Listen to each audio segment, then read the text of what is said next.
Hey everybody, and welcome to another episode of Superheroes, Movies, and Superhero Movies. I'm Justin Speck. I'm John Pelzo. And today we're talking about The Matrix, released in 1999 and directed by the Wachowskis, starring Keanu Reeves, Lawrence Fishburne, Carrion Moss, Hugo Weaving, Joe Pantoliano, and a few other people that I believe are primarily Australian actors who I believe are pretty big in Australia, but I have not seen in much else. Why is that? Why have I not seen them, or why did they use Australian actors? Why have you not seen them? No. Why did they use Australian actors? Because the movie was shot in Australia. Okay. So I think they, the biggest Hugo Weaving is an Australian actor. Yeah, I knew that. But like, Neo, Morpheus, Trinity, I think those were cast ahead of time, and then I think they decided to cast mostly everybody else from Australia. So Tank is Australian, and Dozer? Tank is actually not Australian. Tank was an American, I believe, and Dozer I think is an American. But Mouse, Switch, APOC, the two other agents, and APOC I should say is actually New Zealand. I looked that up. He's from New Zealand. The two other agents are Australian. And I want to say there's a couple other people that are Australian. And then the Oracle, I don't believe, was Australian. I think she was an American as well. So yeah, because Mouse looked familiar to me. And I think it's just because he's Mouse. And I've seen this movie a dozen times, or 100 times, or however many times. So I looked him up and I was like, no, I haven't seen anything else he's been in. So I guess I'm just remembering him from The Matrix, I guess. Yeah. And then one of the other agents went on to play Sheriff Longmire on the TV show Longmire, which I've never seen, but I know of the show. I think, the first episode of it. Yeah. So once I realized that, I was like, oh, so I have kind of seen that guy before. Although, like I said, I haven't seen the show, but I just have seen, commercials or previews or whatever for the show. My dad has actually watched it and says it's pretty good. Says I need to check it out, but I haven't yet. So I have kind of an interesting story about the first time I saw this. Did you get to see this in the theater? No. You didn't? No. So I did get to see it in the theater. I technically was too young, probably. Let's see, it came out in 99, so I was probably 15 going on 16. I don't know exactly. I can't remember when it came out in 99. And my brother, I had seen very little of the movie before it came out. I remember the only bit of footage that I think I had seen was a commercial on TV, and I think I saw the very end of it. And it was the scene where Neo's about to do the first jump, the jump no one makes. Mm-hmm. And Morpheus jumps from one building to the other, and it cuts to Keanu Reeves, and he goes, whoa. And then it said The Matrix. And I believe that is all I saw before going to see the movie. So I actually knew nothing about it. I didn't see anything. Oh, really? Like, go ahead, your brother. Well, no, my brother was. I'm pretty. It was back then. The internet wasn't, obviously as huge as it is now, and I'm able to follow kind of movie news well ahead of time. Back then, I feel like I was still kind of getting a lot of my movie news either from magazines or whatever. Oh yeah. So.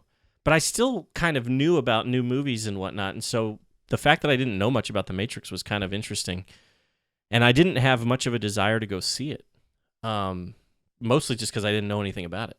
So my brother was going to see it with a couple of his friends, and he was like, you want to go? And I said, sure. And I was blown away by it because I had no idea what to expect. And It was such an interest. It was like something I had never seen before. Yeah, so when did you see it for the first time? I wish I'd had that experience because for me it was I had never seen any footage of The Matrix, no advertisements, trailers. I hadn't heard about it until I think one day at school at lunch, at our table, people were talking about it, and that was my first time hearing about The Matrix. And I don't even know if it was still in theater at that point. But I rented it, and with like one of my friends, and that was another thing that I remember that really disappoints me, and I wish I could have experienced this was, you know how like they had those you could like pay-per-view, Yeah, yeah. and they had The Matrix on there, and they were doing, so I take that back. I did see this, but it was after I had heard about The Matrix. Right. So I remember the first time I heard about The Matrix, I was like, I had no idea what it was. Yeah. And then pay-per-view, they were like, it was like on E, or like, you know, that E style where they're like talking about the movie and showing clips. Mm-hmm. And they were giving a synopsis of what the movie was. And they mention, spoiler alert, if you have not seen The Matrix, which is no one, we're going to be talking about it. That this hero finds out that he's living in a simulated world. Right. And it showed like the scene where they're pulling like up all the guns and they're just standing like in a white room, and then all these guns just come. So that ruined it for me, because I was like, well, they're living in a computer. But at the same time, you know, it did spark my interest. I was like, what? Right. I was like, that's cool. But it wasn't it was spoiled for me. Yeah, I feel like I got the best experience I could have asked for, because that, I think, literally was the only thing I saw going in, was just that scene where Morpheus jumped from one building to the other, which I remember thinking like it looked kind of dumb, because I just didn't know what it was about. I thought it was like maybe a rip off of a superhero thing or something. Well, I don't know. but if you think about it, there were no superhero movies out yet. No, not really. No. X-Men came out in 2000. Right. Yeah, you're right. No. So I don't remember. I do remember kind of feeling like, not that it was dumb, but I think I remember thinking like, nah, I'll pass on that one. You know, like I didn't have much interest in it, just based off that one shot, basically. But because my brother was going to see it, and it, I very rarely turned down going to see a movie, especially back then. I went and saw it with him, and I remember in that very first scene with Trinity, when she like does the kind of eagle pose, Right. and then runs along the wall and stuff, I was like, what? I was kind of like, right. What is this that I'm watching? And then as the movie progressed, I just fell in love with it, basically, I just was. And that's after Agent Smith's line, "No, Lieutenant, your men are already dead," yeah, which exactly. really gets your attention if you don't know what's going to happen. And then she just starts going crazy on him. Anyway, so. And then she gets in the phone booth, and the truck hits the phone booth, but she's not in the phone booth, so you're immediately kind of intrigued. You're like, okay, I'd like to know more about what is going on here. Yeah. I don't remember my first viewing very well. Mm-hmm. I do remember, I don't know if I quite got what Morpheus was explaining about the battery. Right. And all that stuff, my first viewing. But I do remember liking the movie, but not as much as I do now. Really? Yeah. And anyway, so my first viewing was a rental. Well, I'm pretty sure I went and saw it at least 2 more times in the theater, which I don't know how I did exactly, because like I said, I wasn't technically old enough to go see a rated R movie. You have to be 17 without, a parent or guardian or something. And I believe I was 15 or at least 16. And or I should say 16 or at least 15. And I want to say I was 16, because I feel like I remember being able to drive myself to the theater to see it. But like I said, I became kind of obsessed with it, and I was probably too old to be doing this, but I remember jumping on like a friend's trampoline, doing backflips and stuff, and pretending I was Neo. At 16, oh, yeah, that's amazing. I was a little too old for that, but at the same time, I wanted to be an actor, so I mean, like, it was not completely ridiculous. I mean, it was ridiculous, but maybe not completely ridiculous. But yeah, no, I do. I remember wanting to learn like the entire fight scene from the subway, mm-hmm. and like I just wanted to learn it so that I could just I'd probably end up being like that kid from the Star Wars videos, where Oh he's my like gosh, yes. flinging the lightsaber in his garage. That would have been me, except doing like the fight scene That from was The Matrix. technically one of the first memes ever. Mm-hmm. It might have been, actually. Star Wars kid. And that was probably after 99, after The Phantom Menace, right? Or did he do it after Attack of the Clones or something? It was probably, you're probably right. It was around that time. So, within that short few years time span.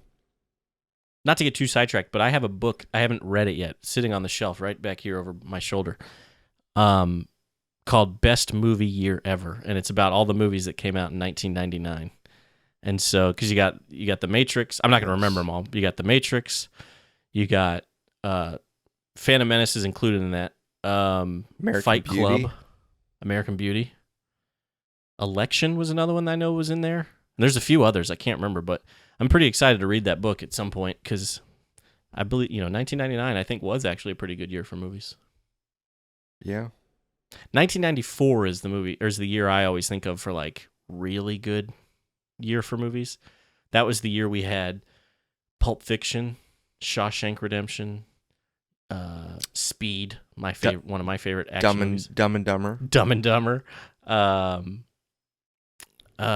Forrest Gump, The Lion King, and a few others I'm sure that I'm not remembering. But yeah, 1994 I remember being a pretty good year. No, I was going to say, but that was 93. Schindler's List was 93. Yep. Which is crazy because that was the same year Jurassic Park came out. So Steven Spielberg did both Jurassic Park and Schindler's List, and they were released the same year. Yeah. How is that possible?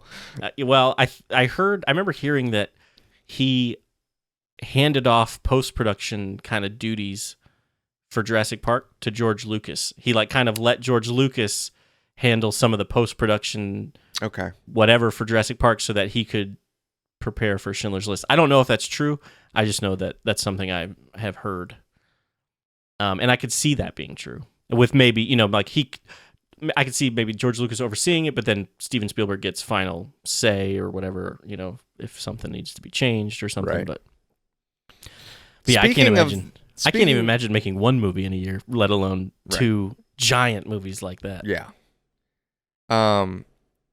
Speaking of 1999, The Matrix is 21 years old. Yep. Yeah, this was not one of the original movies I had on my schedule of movies to do, but it occurred to me that we kind of missed its 20th anniversary because we didn't hardly do any episodes for 2019. So I thought, I'm surprised we haven't talked about The Matrix yet. So I figured it was time to start talking about it. Yeah, I had rewatched the trilogy a few years back, but it had been a few years since I had seen this movie. And I still love it. Let me show you. You mentioned the trilogy. Hold on. Yeah. I've got my box set here. It's my favorite box set. It's just the DVDs. It's not the Blu-ray. But do you have this? No, I don't. I had all three of them on DVD. I've actually I haven't gotten rid of the DVDs. I think I've just put them in the attic or something. But I actually only have the first one on Blu-ray. I've been meaning to get the other two. I'm actually thinking about, they have some pretty cool 4K Steelbook Blu-rays at Best Buy for the trilogy. Mm. And I don't have a 4K player yet, but the PS5 is supposed to be a 4K player. So, I wish they'd make that box set again, because it's so cool. It's just the coating. I know, and it's also holographic. Yeah.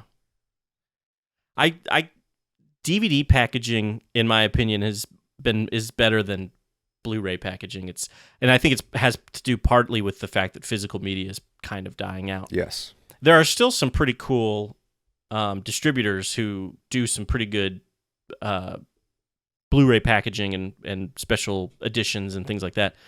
But it used to be very common to have like a pretty sweet box set or a pretty cool DVD packaging.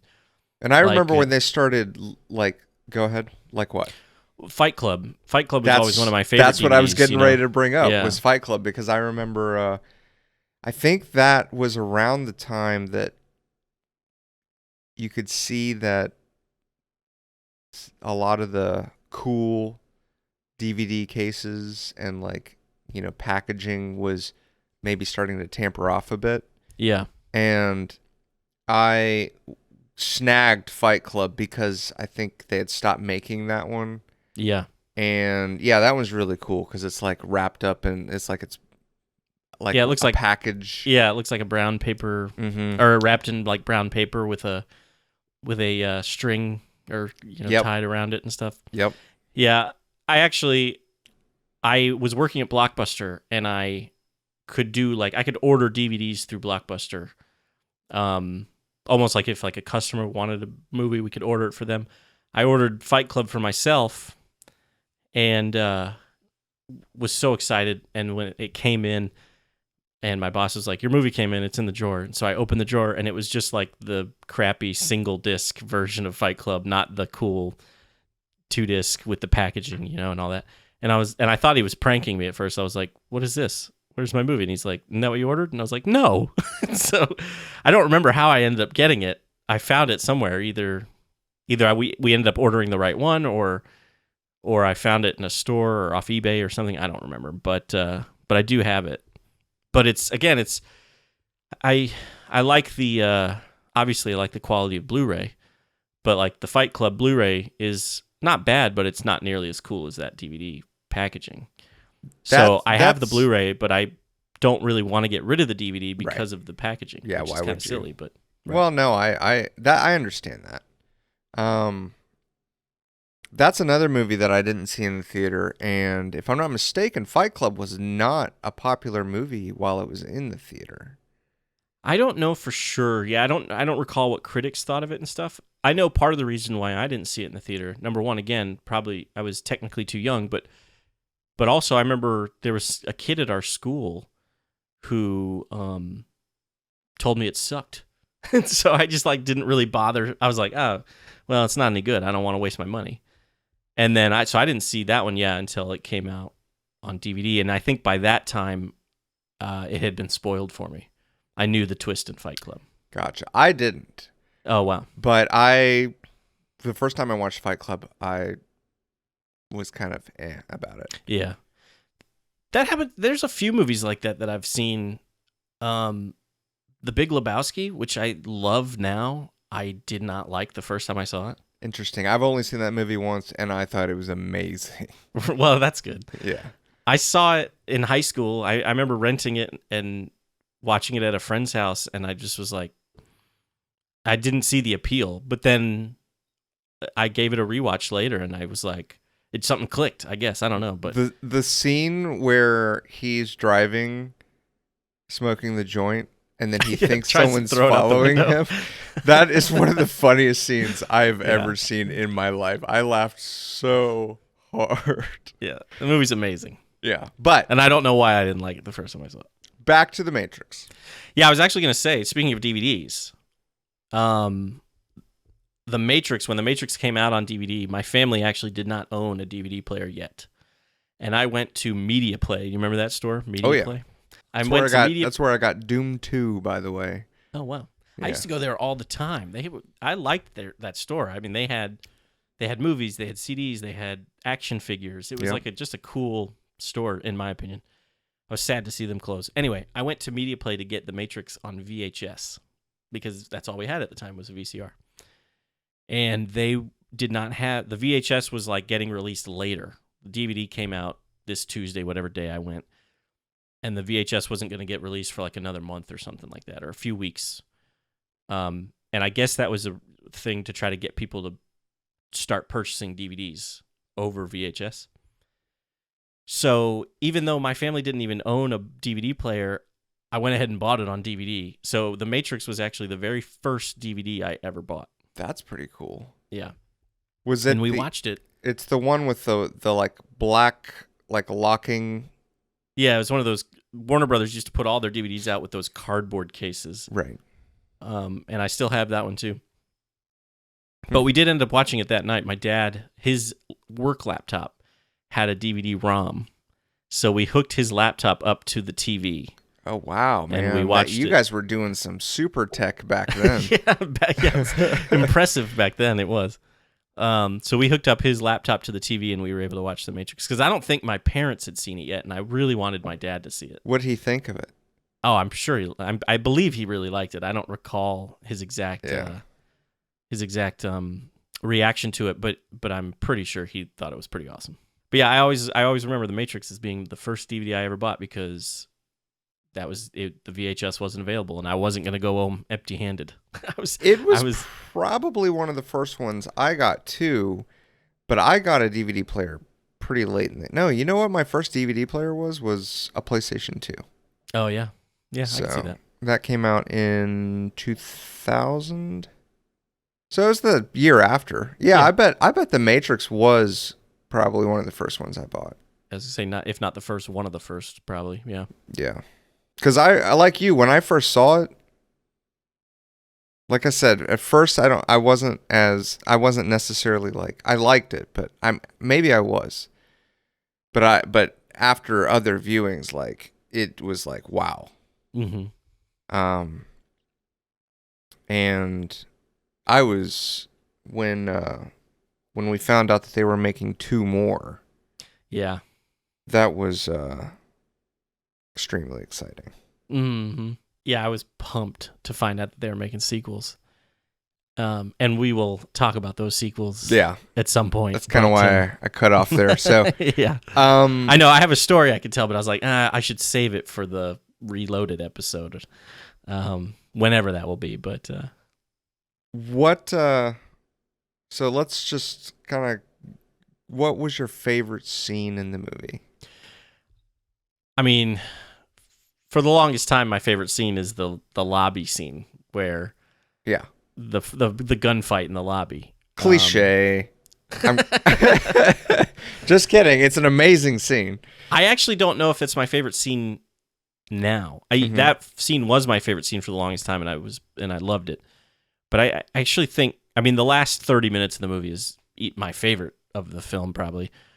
But I actually really like the whole helicopter scene, where I just like the way it's shot and everything, where Neo hits the building and then realize, the helicopter's going down. He's like, Trinity, and he wraps the cord, whatever it is, the thing around his arm. It's such a cool moment because he's like, I have a solution here. Right. I can every time I see that, even now, I always think he's like preparing to catch the helicopter. Exactly. Yeah. But then when it falls and you see he's just gotten Trinity, which I kind of wish he had gotten the helicopter. But at the same time, he hadn't necessarily embraced his full potential at that moment. Yeah. I don't think at that moment he would have been able to hold on to the helicopter. Yeah. Or hold himself up on top of the building, really. But yeah, I love that scene. And then I think it might be right after. No. I think after that scene, I was trying to. I remember the moment with Morpheus where he says he's beginning to believe, but that's later. That's in the subway fight scene, which I love that scene too. That's another one of my favorite scenes.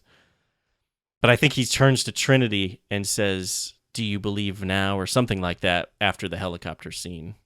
I think, or maybe I'm wrong, but no, because Trinity she's dangling in the Matrix. Well, so is Morpheus. He drops Morpheus onto the building. And then Neo lands on the building, and then he saves Trinity. And I thought he said something to Trinity like, "Do you believe?" Oh yeah, you're right. I'm sorry, you're right. It's because she looks at him, and I was waiting for her to, because they're all standing on the edge of the building, and I was like waiting for her to nod, but it kind of cuts away, so she doesn't give a response to No, him. she doesn't. I guess no.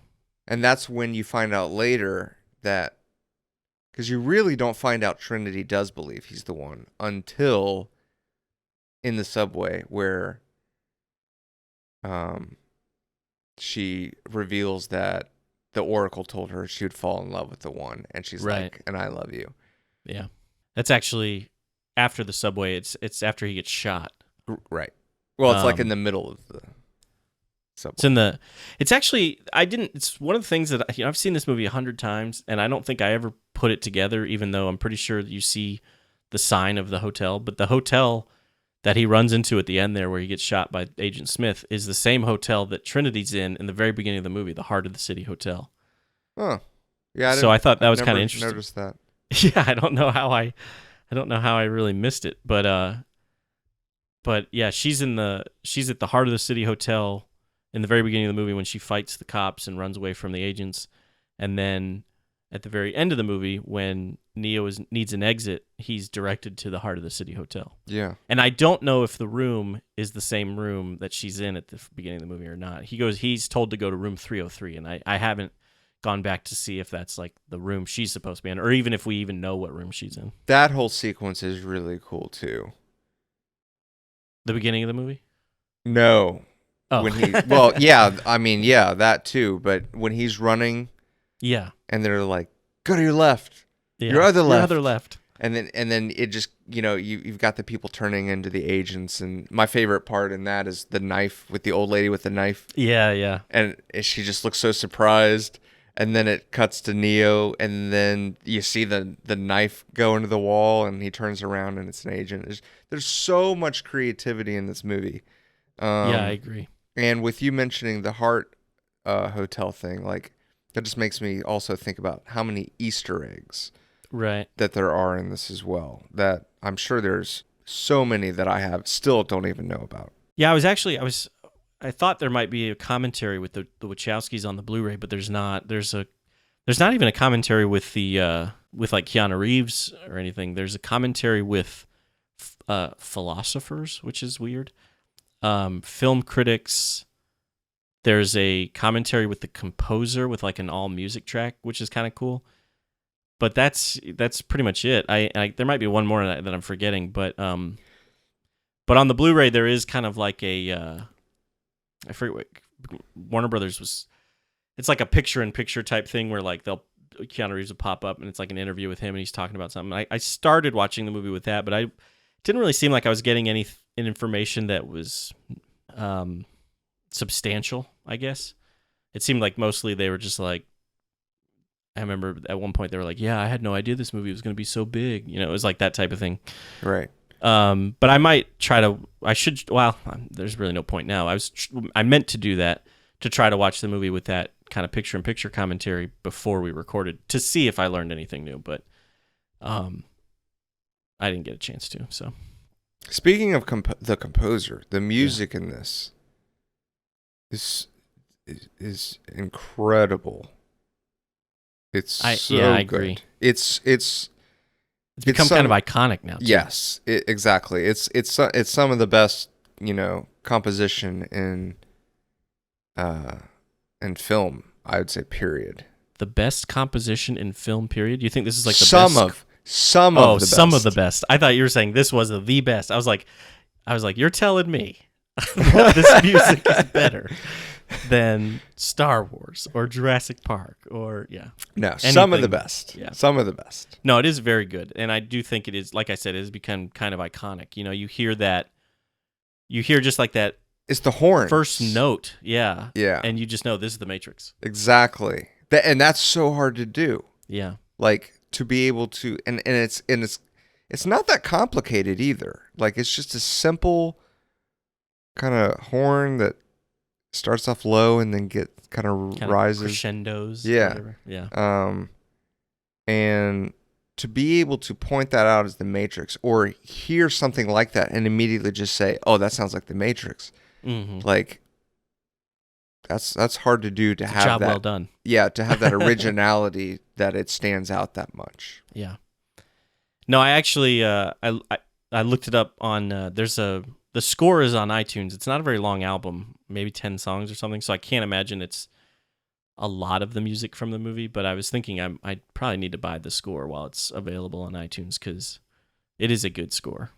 Yeah. I have the soundtrack. I bought the soundtrack when I was a teenager and the movie was out in theaters, but the soundtrack I don't think has any of Don Davis's score on it. I think it's just there's like the Propeller Head song, the song that's Right. playing when they're doing the lobby shootout, and there's the Rage Against the Machine song at the end of the movie and stuff like that. Rob Zombie. Rob Zombie, Dragula, yeah, there's that song's on it. There's a Deftones song on it too. So it's not a bad album, but it doesn't have any of the score. And I was like, you know what, I should get the score because it is really good. Yeah.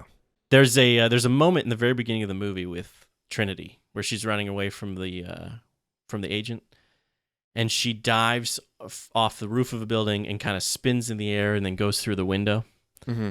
And I've always thought, even the very first time I saw the movie, that when she's spinning through the air like that, she's doing a very Superman pose. And it always reminds me of, she just looks like Ursa from Superman 2 in that moment. Every time I see it, I'm like, Superman 2. I just have that thought every time I see the movie. Interesting. Yeah. I wonder if anybody else has that same thought. I don't know. So, bringing up something a little controversial. You hate this movie. No, I'm just kidding. That's the controversial bit. This movie came out in 99. Mm-hmm.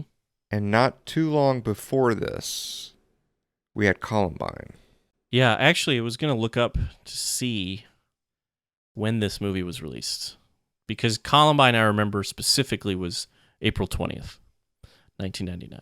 So let's see what the release date for this movie was. March 31st. Oh, really? Yep. That's crazy. I thought it came out after. No, apparently it came out about less than a month before. And theaters kept playing it. Yeah. Like today, I think they would have pulled it. Probably. Especially with the trench coats and the lobby scene. Right. And it's funny because I don't remember really thinking about it too much. But again, maybe I saw the movie like opening weekend and I didn't put it to, it hadn't happened yet, so I didn't think about it. But I don't remember thinking about it when I saw it in its initial run.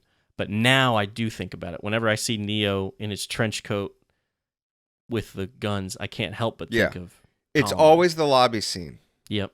Like whenever that starts and then you see the trench coats, I always think of Columbine. Mm-hmm. Which is unfortunate. It is unfortunate. I agree. But then I just watched them start shooting up the lobby, which is enjoyable. You say, this is fake, and I can enjoy it. Yes. Yeah. Let's backtrack a little bit, because we haven't even talked about Keanu Reeves as Neo. I mean, we kind of have, talking about the lobby scene and stuff. But he's introduced, and he's just like a computer hacker by night, and I don't even know what he does by day. This is one of the notes I wrote down. So he gets chewed out by his boss because he's late to work. Right. After he meets Trinity, following the White Rabbit.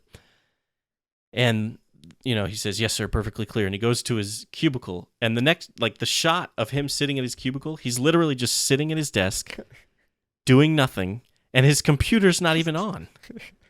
It's just a completely blank screen. I didn't think about that, but as you were getting to that, I was like, I know where he's going with this because his computer's off. And that's hilarious. I didn't even think about that. Yes, you're right. He's just sitting. So I assume he says he works for a software company, so I assume he's some sort of software developer or something, but he's just staring at a blank computer when the FedEx guy shows up and hands him the package that has the phone in it that connects him to Morpheus. Right. So I wrote down, I said, what is he even doing? Is he maybe he's sitting there going, what am I doing with my life? Why do I work this job? Or maybe he's hungover from the night before and he's just trying to recover. The cinematography in this movie is awesome. And yes. I mean, it obviously the action scenes it shows, but I was really thinking about it when you brought up, when for the scene where the boss chews him out, mm-hmm. and you have the window washers in the background, and right. And I don't know if there was any intent to that, but to me, I thought it did a really good job of kind of just showing the monotonous acts of the Matrix. Oh yeah, absolutely. And it cuts to he's chewing them out, and then it cuts to the close up of and you hear the sound of the what do you call it? Coming down the window. The streaking, Yes. Yeah. Go ahead. What were you? So I just wanted to Bill Pope was the director of photography. Uh-huh. And that name might not mean anything to you, but you will know a lot of the movies that he has done as the director of photography.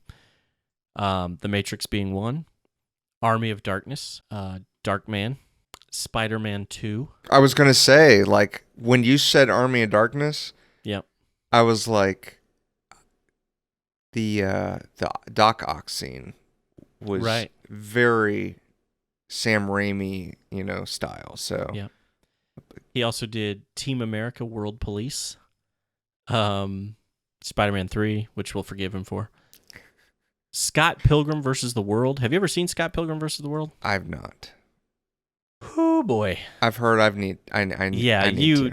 You definitely need to see that movie. In fact, I would love to do an episode on that movie.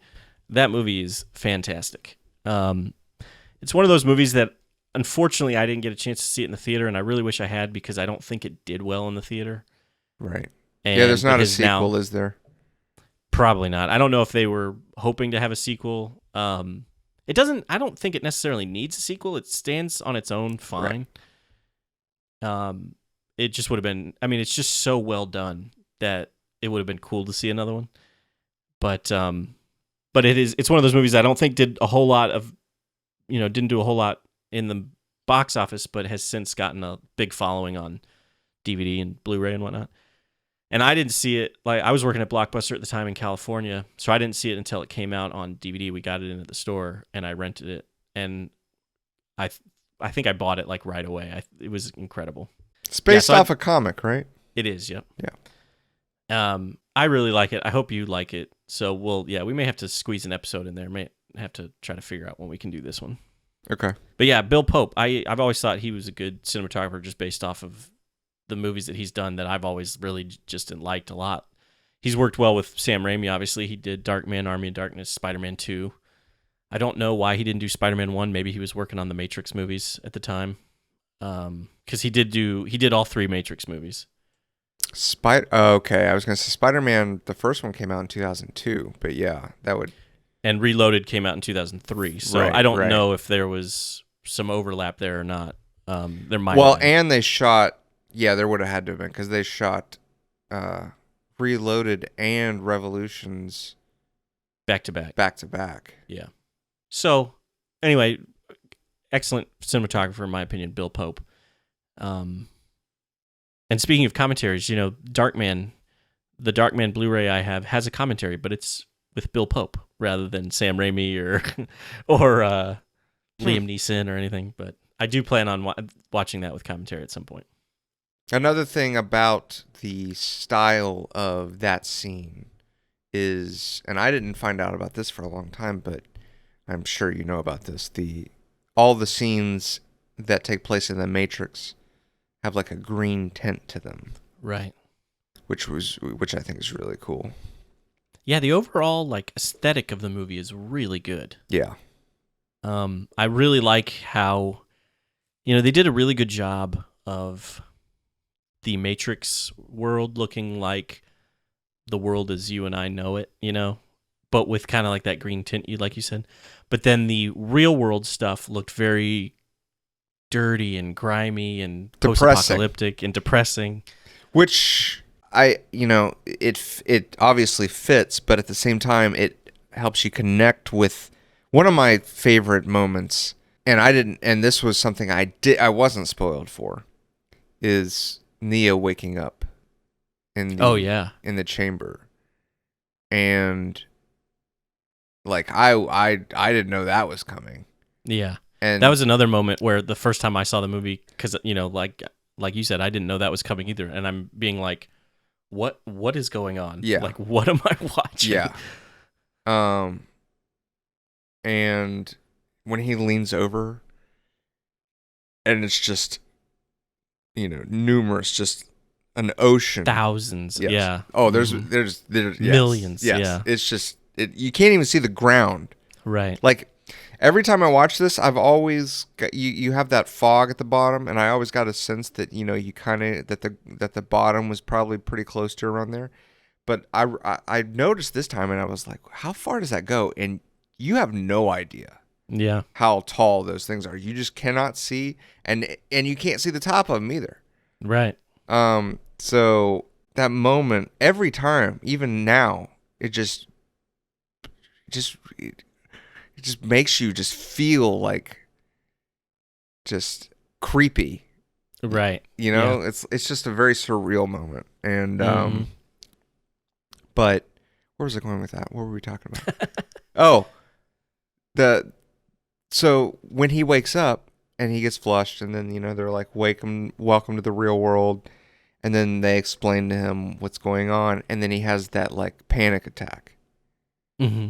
That feeling is how the atmosphere of the real world gives off, is just a depressed, Right. like you came out of a dream world that was normal, and even though you've been freed, it sucks here. Right. And that's exactly why Cypher wants to go back in. Right. He hates it. And he in his brain, he was more free in the Matrix than he is in the real world. Right. Taking orders from Morpheus all the time and whatnot. So it kind of makes his, he obviously goes too far with it and he's willing to murder and stuff, but you like kind of understand his desire to go back into the Matrix. Especially since you do, but you can't help but just hate him for it. Oh yeah, for sure. Yeah, of course. He's so evil when he's just sitting there talking to Trinity on the phone and then pulling the plug on Avok and Switch and stuff. Yeah, you can't help but hate him. But it's so interesting to think, like he knows that he can be, well, the agents say they'll do it, but I wonder if they were ever going to just turn on Cypher or not. You know what I mean? We'll never know. We'll never know. But supposedly they were going to let him plug back in and give him all sorts of fake money because it's just a computer program.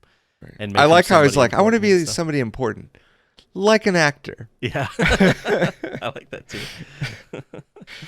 Well, yeah, you can understand his desire, but like I said, at the same time, he's an evil character, and so you can't help but hate him too because of just how. Well, he's just willing to, murder his friends and stuff just so that he can go back to living in ignorance. Right.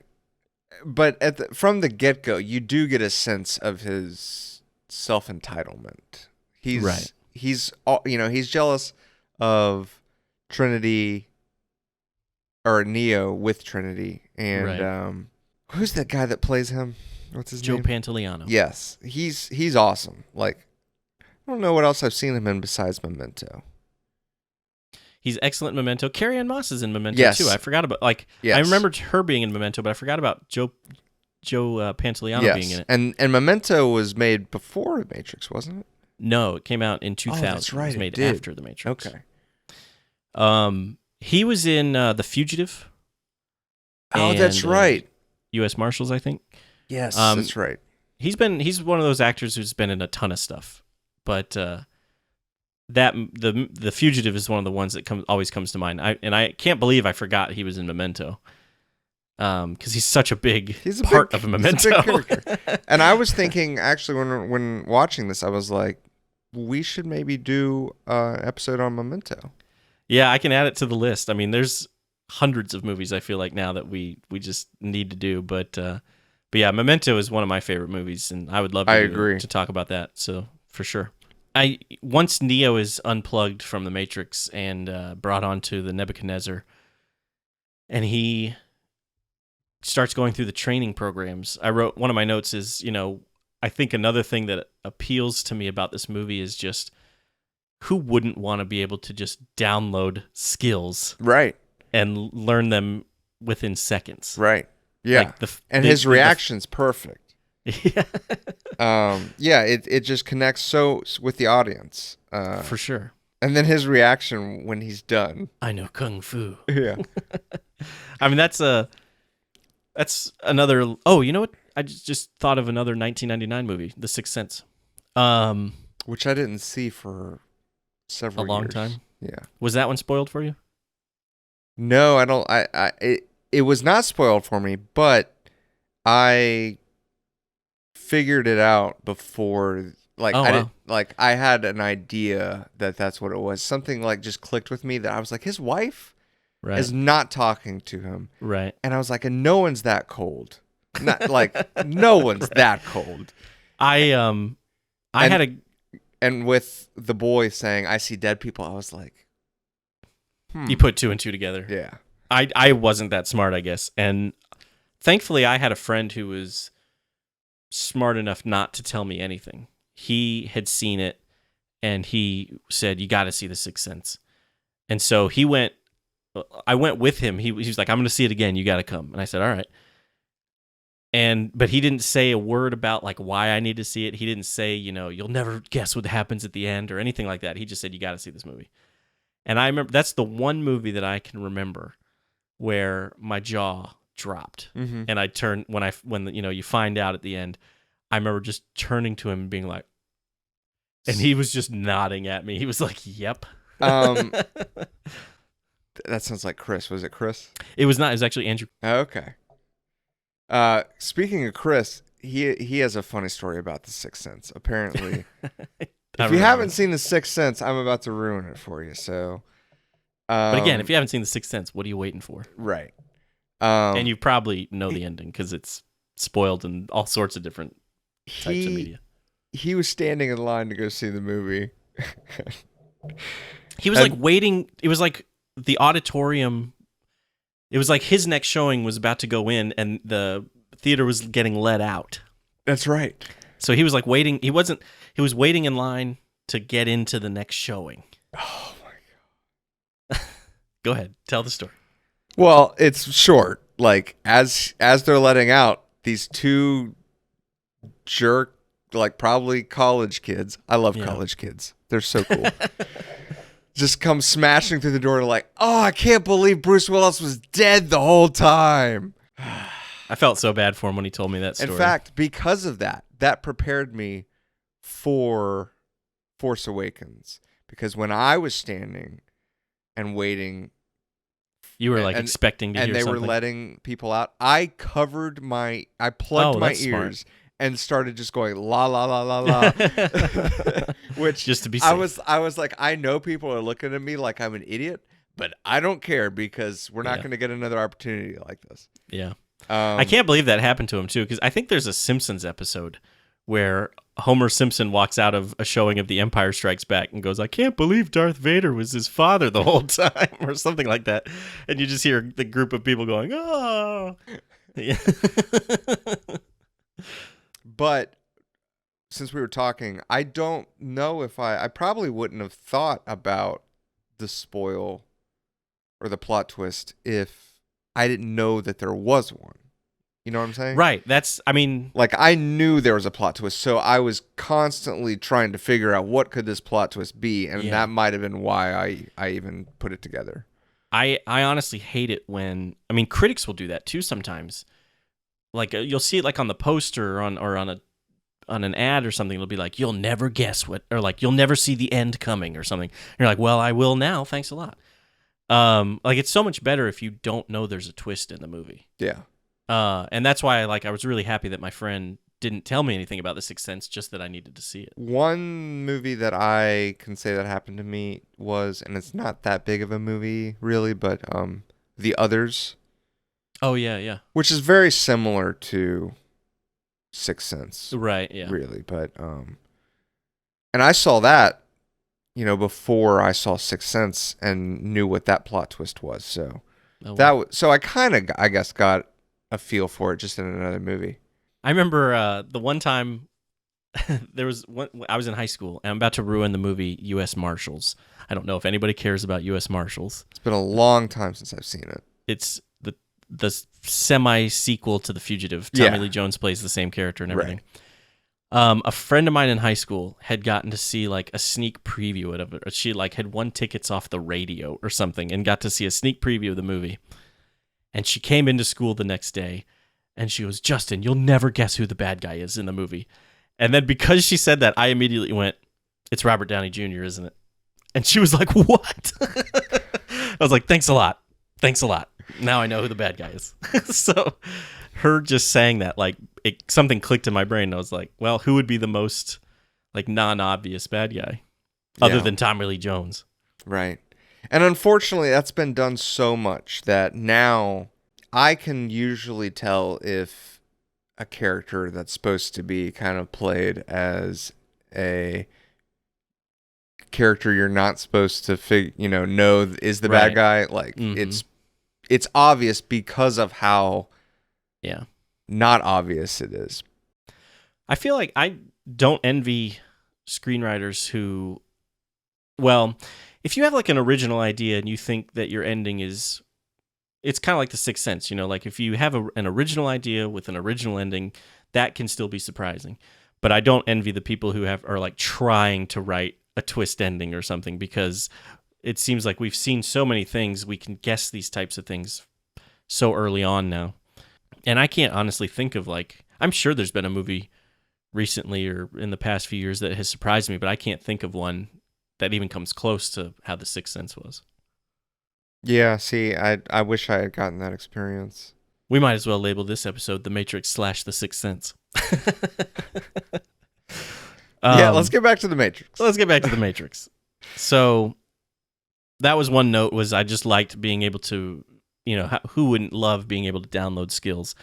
I like the whole kung fu scene with Morpheus and Neo, and I love how we see Neo get out of breath and he's all sweaty, and Morpheus is just standing there calm and not sweating at all. And that line where he says, "You think that's air you're breathing now?" Like that was such a just pound to the audience, because it's just a reminder. And yeah, that line is classic. Yeah, this whole thing is a computer program. Yeah, none of this is real technically. However, the next note I wrote kind of deals with that, and I love the whole "your mind makes it real" part, because that adds like real stakes. If you die in the Matrix, you die here. Yes. And so there is that danger. So there is the the pressure of avoiding the agents and whatnot. So that adds like it heightens the stakes and makes the danger real, because they could have just been like, nothing in the Matrix is real. You can't be harmed. You can't. Bullets don't matter, and then there would have just been no real, stakes. There would have been no danger in the Matrix, and it would have not been nearly as exciting. Yeah. So I thought that was pretty smart on the Wachowskis' part to add that, your mind makes it real, right? Speech and whatnot. The whole movie is so original, and I'll go ahead and say this: I don't think there has been a movie experience, and I didn't even see it in the theater, closer to Jurassic Park. I had the same thought. Than The Matrix. Yeah, I had the same exact thought. Like the Jurassic Park came out about 6 years before this movie, but it was the same thing for, like, I had a very similar experience seeing this in the theater as I did with Jurassic Park. It's that whole, just the magic of movie making that we kind of talk about with Jurassic Park, and how in awe we were of not just the special effects, but just the movie in general. Just how, it sounds cheesy, but just how magical it was. And that's exactly how I felt watching The Matrix for the first time. I was in such awe of the story and of the effects and of the cinematography and everything. It's the characters. The characters, yeah. This movie was... There's nothing wrong with it. Yeah, no. Everything is just perfect.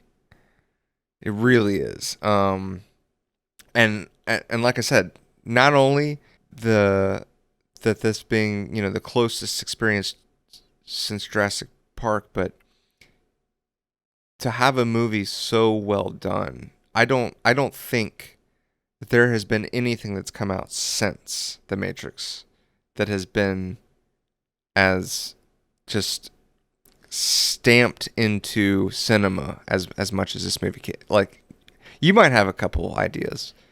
I don't know. I really honestly, maybe I'll come up with something tomorrow or something, but at the moment I can't think of anything off the top of my head that had such kind of an impact. Yes. Yeah. It changed everything.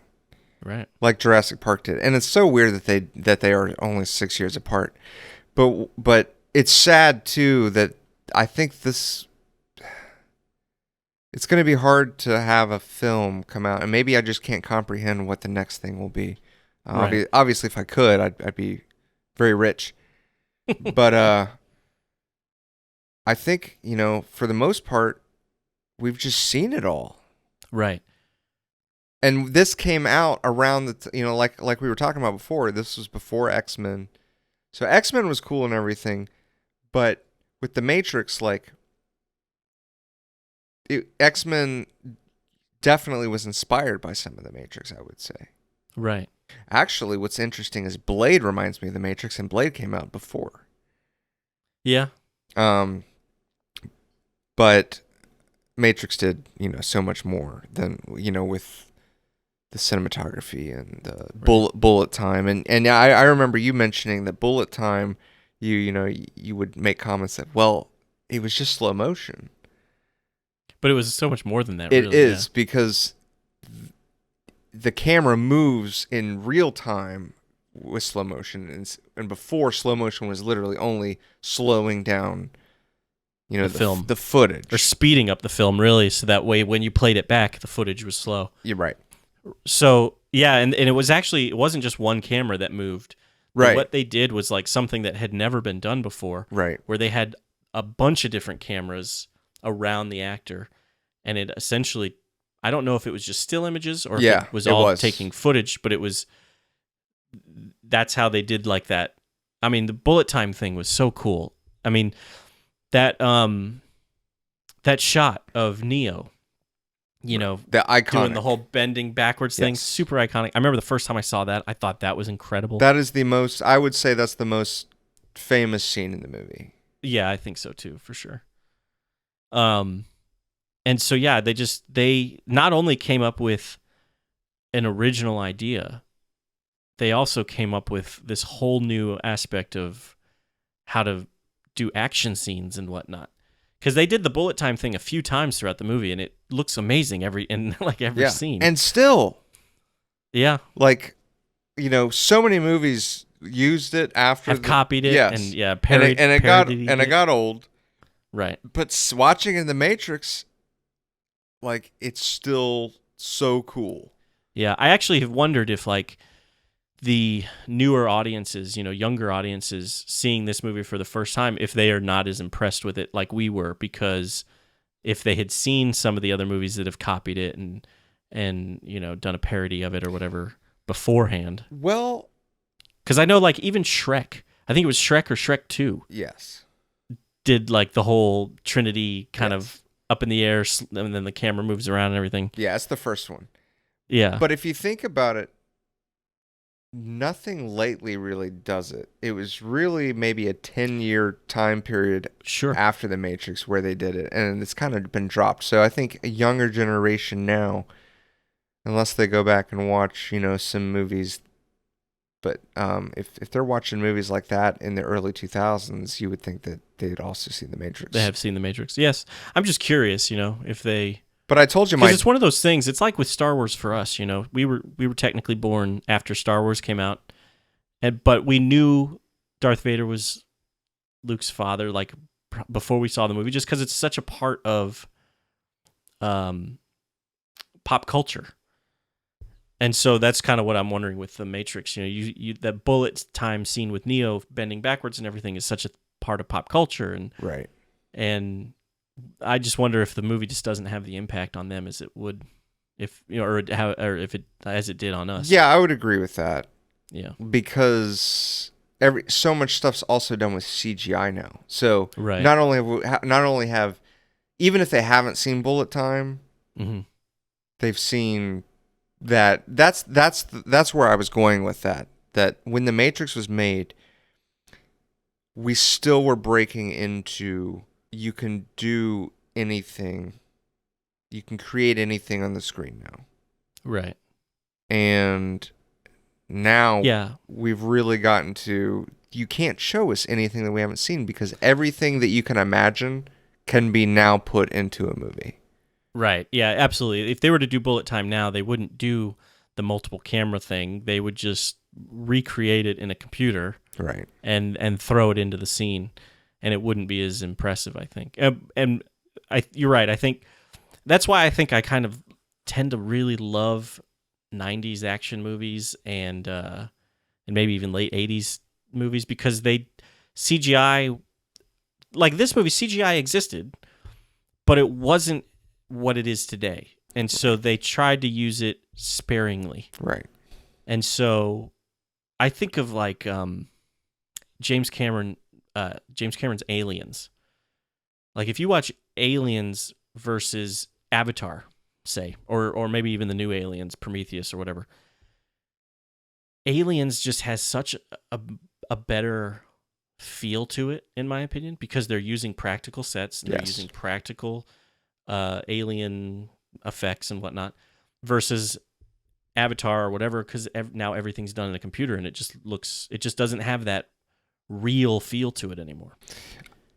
I mean, you would, I don't know though. Like if Avatar was made with practical effects. No, I don't think it could be. I think maybe that's a bad example, because you're right. Avatar would almost certainly have to be made. Well, no, that's not what I'm saying. I'm saying if it were made with practical effects, do you really think it would have made it a better movie?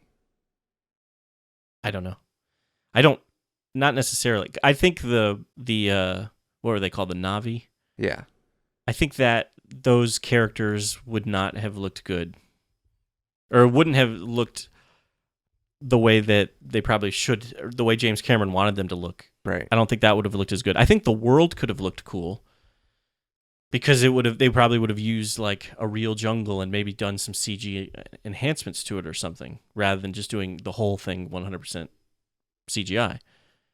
But I don't know if the Na'vi would look as good and everything. So I don't know if it would have been a better movie. But I think maybe I'm just nostalgic for movies that use those practical effects and real vehicles and real creature effects with CGI enhancements and stuff, rather than just 100% complete CGI. That being said, I still love like the superhero movies and everything, like Endgame, which is probably 99% CGI, just because everything, they probably had certain stage spots, but then everything on the background is all green screen and whatever. So I don't know. It's just I don't hate where movies are going or anything. I don't think that CGI is a bad thing. I just sometimes long for the days where they did do that mix of practical and computer effects. Oh, I definitely do too. And this is one of those movies where they do that. They have, most everything's practical. It's either on a location or a set, and then they just kind of they use CGI effects where they had to.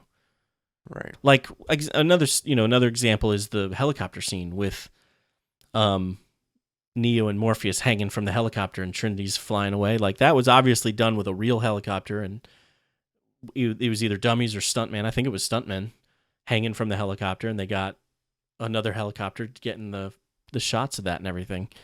Nowadays, I think they would just do that in CG. Yeah, unless it's totally. a Christopher Nolan movie. I mean, most of the time, I feel like that would just be done in CG now.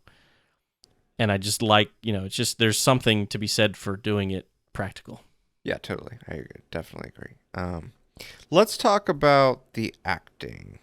Okay. Where do you want to start? Well, I'll start with a little bit of trivia. So, supposedly, this movie could have been a lot different, because I think they offered the part of Morpheus originally to Sean Connery, who turned it down. And they originally, I believe, offered the role of Neo to Will Smith. So can you imagine Will Smith and Sean Connery being Neo and Morpheus? I think it would have been interesting. If you take the blue pill, you wake up in your bed. Wonder if it even would have, done. Would it have done as much? Yeah, it would have been as good, or have done as well. Yeah, or been as impactful, because exactly. Like we were saying earlier, it's so perfect. Everything it's like it was just, it's one of those rare moments where everything just worked. Yeah, everything clicked. Yep. Lawrence Fishburne is amazing. Mm-hmm. And this was the first movie I had seen him in. So it's hard for me to watch another movie without, really. I don't know what else I've seen him in though. I know I've Man seen of him. Steel, Oh yeah, Batman vs yeah. Superman. He's good. Plays Perry White. He's good in that too. So I take that back because I don't see him as Morpheus in that. But his Morpheus, and I have more to talk about his Morpheus in the sequels. But his Morpheus is just astounding.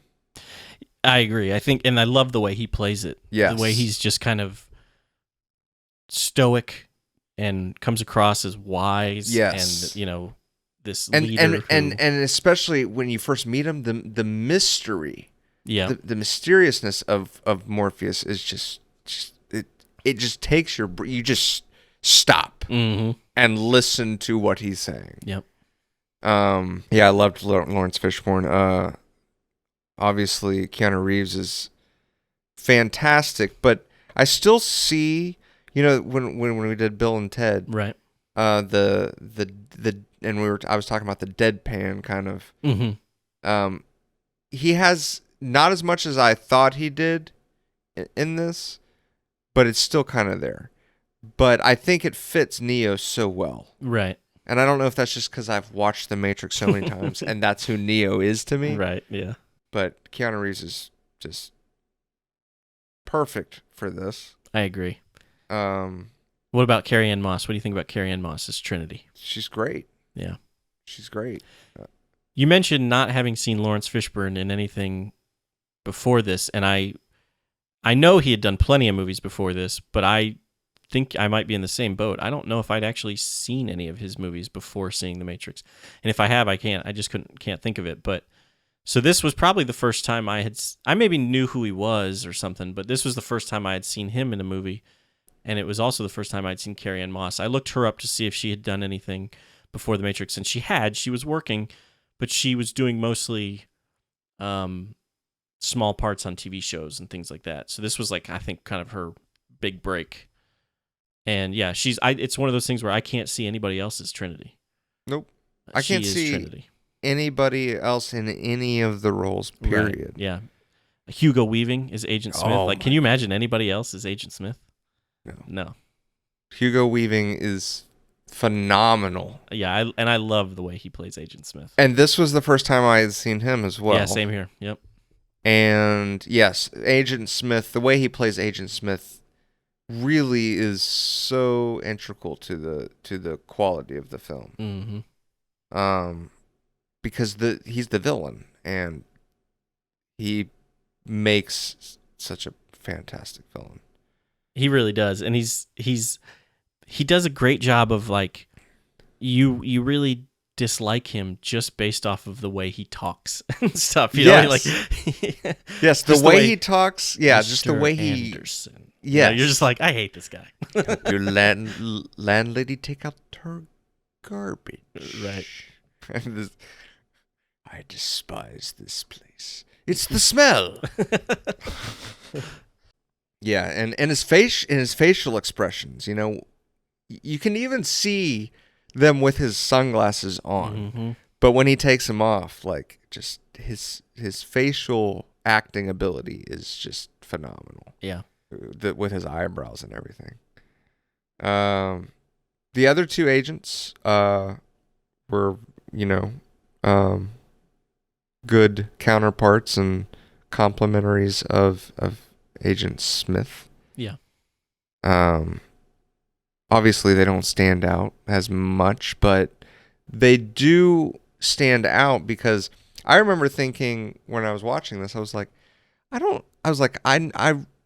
the other, the taller agent, yeah, stands out to me, but I was like, I don't know if the other one, the third one, really does. But then there was a scene where he was doing something with Morpheus, I think when they captured him, and I remember I was like, oh yeah, he's definitely. So they're both very recognizable too in being agents, but also having a distinction from. Right, they're all three kind of different. Yeah. Yes. They're all very similar, but at the same time, they all have kind of different personalities to an extent. Yeah. Right. If you can say that for computer programs. I mean, that's essentially what they are, I guess. One of my questions about the agents was, are they always inhabiting a Uh, a b- body? I didn't think so, but I wonder. It's a good question. I didn't think so either, but I wondered that as well because essentially every time they're killed, they inhabit a new body, and so it made me wonder if they're always just inhabiting Hmm. somebody's body, and what happens to that person? Their consciousness. Do they just kind of go blank, and they're just in their pod in the real world, just asleep, basically? I bet they. I no. I Or do think you they think die. you think they die when they? Well, maybe they do, but I assumed that once they left their body, if they didn't get killed, like if the agent didn't get killed and they left their body, then they got their body back. But I don't know. We never see that happen. The only time we ever see one of the people get their bodies back is when Trinity shoots that agent in the head right after the bullet time scene.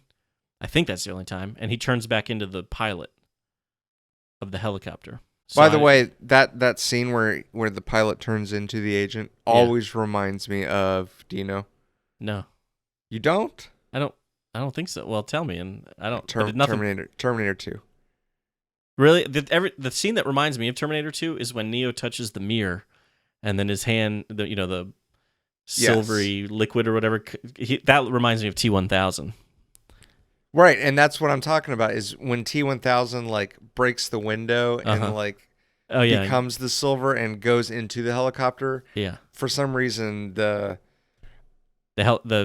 pilot changing reminds you of that. Hmm. yeah, it does. Because I think in when he's in the helicopter, he's kind of got those glasses and everything on Yeah, too, yeah. kind of the same style. So I don't know. It always did. What about the Oracle? The Oracle's great.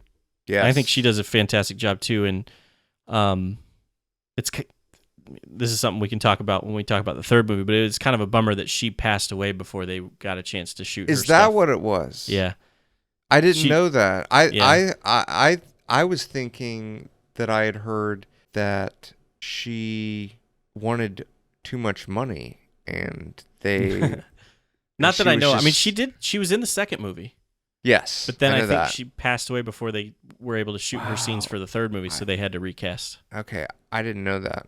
Yeah, and so that was a little bit of a bummer. I mean, Oh it yeah. doesn't hurt the movie too much or anything, um, but yeah, it's kind of weird seeing the Oracle as somebody else in the third movie. But no, I think the woman they got to play the Oracle was great. I think Yeah. she's really good, Yeah, and I she really is. like that scene too. One of my favorite moments in that scene is when she tells him not to worry about the vase, and he goes, "What vase?" Right. And he turns and breaks it, and she goes, "The thing that's really going to bake your noodle is would it have happened if I hadn't said anything?" Yep. And I was like, "That's so true. Would it have happened?" Right.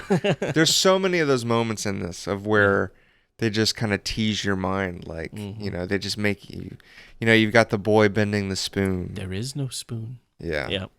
Um That was a quote in one of my classmates. You know how like when you get your senior yearbook, you've got your picture and you got like a quote underneath. His quote was, "There is no spoon." Then you've got Mouse talking about the woman in red. Right. Oh, speaking of the woman in red, I did not notice this. Somebody pointed this out to me a few weeks ago because I was watching Superman Returns, and I took a picture of the scene from Superman Returns where Superman catches the car and he's setting it down. It's very reminiscent of the Action Comics #1 or whatever this of Superman. That scene from Superman Returns with the car and him putting the car down and saving Kitty is the same location that Neo first sees the woman in red. There's that waterfall kind of looking, I don't know what you call it, fountain in the background and stuff. It's the same because they shot Superman Returns in Australia too, so it's the same location, which I thought So was what kind of you're cool. telling me is Superman Returns takes place in the Matrix. that's it. That's right. Yep. But There is no actually, Superman. that was not the Matrix that they were in. It was another training program. It's true, but Which it was was made to look like the Matrix because yes. he did not realize he was not in the Matrix Right. when Morpheus told him But to I think freeze the that, program. but I think that's because he was just like, "Hey, we're going in the Matrix." Maybe not. Who knows? Because then he'd be Maybe, lying. maybe, but I assumed. I mean, well, I don't know. I mean, the world is a big place, so who knows where? Maybe Morpheus told him he was taking him to a different place or something. But I assumed it was made to look like the city that Neo lived in. Yeah. and that's Neo to recognize the city, but I don't know. So What do you think about Mouse? Oh, I love Mouse. Yeah. I think he's like, I have a feeling that a lot of people might have found him annoying, but maybe not. I don't know where I get that idea from. Maybe it's because some of the characters in the movie are Find him annoyed by annoying. him. But Could yeah, be. no, Mouse is cool, Yeah, I and like Mouse. it's you know, it was sad to see him die. He was Yeah. the first one that dies. He was, yep. Let's talk about Tank. What do you think about the actor that plays Tank? Tank's fantastic. I really like Tank in this movie. And I think he's a good actor. Yeah, However, he is. Now um, he had, was it OCD? I don't know. I don't know if he had something or Because he's not in Reloaded. I had always heard, and I don't know if how true this is, but I had always heard he was really difficult to work with, Oh, okay. and that he just, I don't know if he was a huge jerk or what happened, but I heard that he was really difficult to work with, and they just didn't want him to come back, Okay. and so they just like wrote him out of the sequels. Interesting. Yeah. Which if that's true, it's a shame because he is a good. I think he does a really great job in this movie. Yeah, he does. And it would have been cool to see him in other things. And I looked him up. He did continue to work, but it was not much. It was bit parts in TV shows and short films and stuff. Right. And he hasn't done anything since 2013. So Yeah, kind of faded off. yeah, basically. So I have no idea. But that is what I heard was that Tank was the guy that plays Tank was super difficult to work with, and they just didn't want to work with him again. Well, since you brought up Tank next, I will say that though the characters that we have now discussed, I would say, are the ones we didn't really talk. We talked a little bit about Cypher, but I was gonna say that the characters that we've talked about, I would say, are the ones that stand out the most to me. Yeah. Next, you have APOC and Dozer and Switch. Yes, and they're all great characters, and they are all acted very well. But to me, those are more of the secondary characters as opposed to the ones we just for went sure. over. Yeah. I mean, Mouse technically doesn't. You could almost He's a say he's a secondary character, but he stands out more to me as than the other secondary characters. Right. That's just me. He has a little bit more personality, I would say, than Yes. APOC or Switch. Switch comes across as kind of an angry, I don't know, she just comes across a little bit as angry. APOC was a cool character, but he just didn't really. He's quiet. He's quiet, and he didn't have a whole lot to do. Yeah. Whereas Mouse just has his personality just kind of shines through. So you kind of. He's got that youthful energy. Right. Yeah. Exactly. Yep. And Dozer, he's not. Doesn't really. I mean, he's kind of like. It's kind of the same thing. Yeah. Yeah.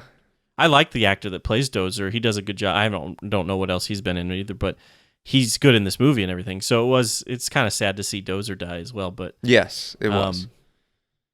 But yeah, he didn't get those moments either to really have his character shine, I guess. I had a question about Cypher since you brought him up. Before we see him meeting with the agents, eating the steak and talking about ignorance being bliss and wanting to be an actor, he's sitting in the operator's chair. So I assume that after Neo, it's interesting. I noticed it. I don't know what was on the screens, but when Neo shows up and he scares Cypher reaches down and turns off like 8 monitors. Really? Yeah, and so it makes me think like he didn't want Neo to see what was on those Yeah, monitors. you're right. I mean, why else would you do that? Right. And then Neo goes, "Thanks for the drink," and he leaves. And the very next scene, we see him talking with the agents. So I assume Cypher put himself. I don't know how you would plug yourself in with the thing in the back of the neck, but I assume right, because you also have to come out. That's my question. How did Cypher get out of the Matrix? And I wondered if the agents had the ability to like kick him out. Maybe. That's my only guess. Because every time we've seen in the movie, anytime somebody goes in or out of the Matrix, there's always an operator there, right, and somebody to help them like pull the plug out the back of their neck and everything. But Cypher had to do that somehow by himself to have his meeting with the agents. Right. No, you're right. He wouldn't have gone into the Matrix without them knowing, unless he did it by himself. Right. And yeah, that's kind of a A plot little bit hole, of a I plot think. hole. Yeah, a little Yeah. bit of a plot hole. I'd be interested to see if there was like a deleted scene or something that addressed that, but I don't know. Because even if even if he had lied and told the operator he was going in for something else, They're still watching they can because see the Matrix there, and yeah, they they have like that's like the job of the operator besides bringing them back is to kind of make sure everything's going monitor. okay. Yeah, Yeah. so they would have known he was meeting with agents and talking to them and stuff. So yeah, there couldn't have been anybody there. And like I said, he's in the operator's chair before he meets with him, so I assume he's arranging the meeting or about to plug himself in or something. But how did he get out? That was my biggest question. Is how he got out of the Matrix. Right. My grade just got chopped in half. Yep. Get rid of that box set you showed me. You don't even need I'm it anymore. throwing it out the window. So I'm not even before going we to kind of sell it. I don't want to. I don't want to give Yeah. that garbage to anyone. I can't even look at it. Before we wrap things up, I want to talk about like the final scene of the movie, where Neo's running through that hotel, gets to the door finally, and he gets shot. And then, That's while this is I was going to say the cinematography on that and the Yeah. impact of Agent Smith going and he gets shot twice, and then Agent Smith steps out into the hallway, and you got that far back shot, mm-hmm, and it just shows him just firing over and over and over unloading, again. yeah. Yes, it's just wow. And on top of that, we have the Sentinels that are closing in on the Nebuchadnezzar. Yes. And they are basically, they get farther into the ship than I remembered. They get like, Oh yeah, they're real close. They're basically right on top of Morpheus and Trinity right at the end there. Yeah. And But that's really cool that that's happening because you've got, suspense in a fake world, the Matrix, Right. and you also have stuff happening In the on the real other world, end yeah. in the real world at the same time.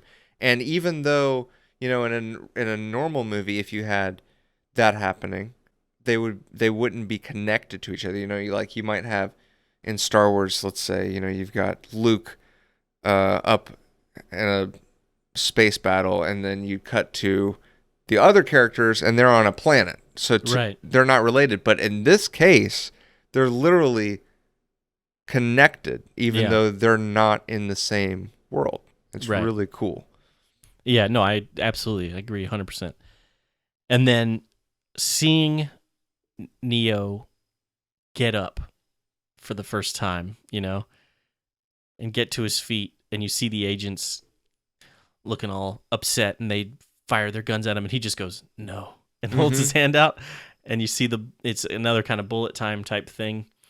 You see the bullets come to a stop, and he just like picks one up and looks at it, and then they all fall. I mean, that was an epic moment the first time I saw the movie. Yeah. It was incredible. And then It's still incredible. It is still incredible. It's still, it didn't give me chills this time around or anything, but it's still. It almost gives me chills. It's still pretty just amazing. remembering how monumental that moment was. Yeah. The first time when it came out, and this movie, I was going to say, holds up so well. It does. I don't know if it's just from nostalgia or what, but and if other people would disagree, but it just like even with them having old computers and stuff, Right. like it's okay in the real world because they're in a post-apocalyptic dystopian Right. world. Yeah. So they can have, even though it's not all old, they've got spaceships, but they can have old monitors that in 1999 were normal, Right. and it works. But even in the Matrix with Neo in his office working on, that big blocky monitor, Yeah. it doesn't feel like you're watching an old movie. No, and I was going to say I actually appreciated that like the training programs, those discs, they're not like anything real. They're not CDs. They're not, it's, I guess nowadays it would be a flash drive or something, It wouldn't be probably any sort of disc type media, but I like that it was kind of made up, at least as far as I could tell it was. Right. I don't think it's based on anything in reality. I think it's a made up kind of type of Right. of hardware, whatever you would call that, I guess. But yeah, no, I agree with you. I don't think the movie has, aside from like you said, seeing those blocky monitors like in Neo's job, but also at Neo's And the cell house. phones. Yeah, and the cell phones. It doesn't feel super dated or anything. And I mean, I like that in the they even say like you think you're living in the year 1999. Even if it does eventually start to feel dated, at least it will be a kind of a representation of that time period. And that's why I like when movies establish the date that they're in, even when they don't want to, because like you said, as time goes on, if a movie is supposed to kind of be in the present, it can only feel that way for so long. Yeah, I think I must have mentioned that on another episode about how I actually don't like when movies say present day rather than just saying the year. Yeah, it needs to say the year. Yeah, because present day is that's not gonna feel like present day 20 years from now or whatever. And this movie doesn't necessarily feel like present day, but it doesn't also feel, maybe it's just me getting but it old, also could but it doesn't be feel old. Right. Yeah, that's exactly. But it also helps too that, the world that he's living in isn't real. Right, yeah. So you can kind of give it some leeway with that too, that it's Right. just a fake world. All right, John, I have a feeling I know what your rating is going to be, but I would like to hear from you what you give The Matrix. Well, since you ruined it for me with what was it? The Cypher scene. How does Cypher get out of the Matrix? Yes. The agents. Yeah, it's got to be a 1.5 out of 5. Yeah, half star. Nice. I'll say before I give my rating, The Matrix is, I think, in my top 5 favorite movies of all time. Nice. And yes, I give the movie 5 out of 5 stars. Yeah, And me too. if I could give it more, I would. 8 out of 5 stars. No, I give it 5 out of 5 stars too. And it's one of those things where I love The Matrix, and I know I love The Matrix, but I think I forgot how much I love The Matrix until I sat down to watch it again. Yeah. This week. I was wondering if that was going to happen. Yeah. I mean, I had, like I said, I had watched it a few years ago, and I'm on Letterboxd, and you can make like your top 10 list on Letterboxd, and I don't think it's in my top. I don't even think it's in my top 10, and I feel like I need to remedy that. Because I do really love the movie, and like we were talking about earlier about, kind of being similar to Jurassic Park, just that feeling of awe you kind of get from it, or at least how I remember feeling that when I saw it in the theater, and still to an extent feel that when I watch the movie. Yeah. That I think makes it worthy of having a spot in the top 10, if not the top 5. I don't know what I'll cut out, but yeah, this is definitely a 5 out of 5 star movie for me as well. Yeah, it's perfect. Like we were saying, it's just one of those rare, everything fit. They had all the pieces. It was fantastic. Yeah. Well, we'd love to know what you think about The Matrix. You can always leave us a comment on cinemaheroes.com. You can leave us a comment on our Facebook, facebook.com/SM and SM podcast. Or you could tweet at us on Twitter @CinemaHeroes. Also on Instagram as well, same handle @CinemaHeroes. And then this video is also on YouTube, of course. So if you're watching this, leave us a comment, give this video a thumbs up, and subscribe to our channel if you haven't already. We would love that. I think that about wraps it up for this episode. I'm Justin Speck. I'm John Pelzo. Thanks for listening. Thanks for subscribing.